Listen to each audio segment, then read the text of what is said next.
Actually, in Jesus, God says everything there is to know about himself. St. Philip said, Jesus, we'd like to see God the Father. And Jesus said, well, Philip, if you've seen me, you've seen God the Father. There's nothing else to know.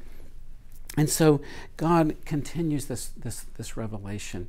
Now, again, you might be sitting there and thinking, well, that was really nice for the people who lived, like 2,000 years ago when Jesus was here on this earth and over in Palestine, But what about for the rest of us? What do I do? I don't really know how to have a relationship with somebody who lived 2,000 years ago on the other side of the world. What about me? Well, actually, God thought about that one ahead of you. And he came up with a way for us to know him, for him to reveal himself to us, for us to hear that word that he spoke, to know Jesus Christ. And if we look at what Jesus did when he was here on earth himself, basically, what did he do?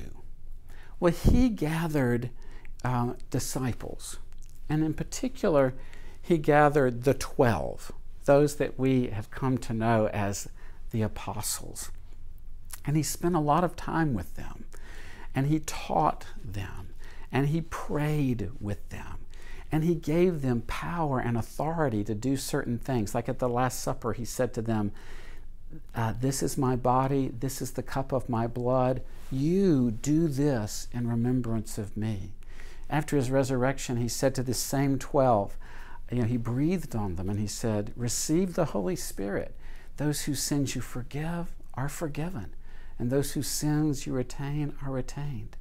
And then also, right before he ascended from the earth, at the very end of St. Matthew's Gospel, you can see this. He said, go out into all nations and make disciples of all nations. Baptize them in the name of the Father and of the Son and of the Holy Spirit. So you see, Jesus was thinking about this. He was thinking about you and me even 2,000 years ago on the other side of the world. He was thinking about how we would get to know him. And it was going to be through what these 12 did. These 12 apostles who, when they received the Holy Spirit on the day of Pentecost, really became the foundation, the cornerstone of the church. They were the first bishops in the church, and they then ordained others to succeed them, and it spread, throughout the whole world.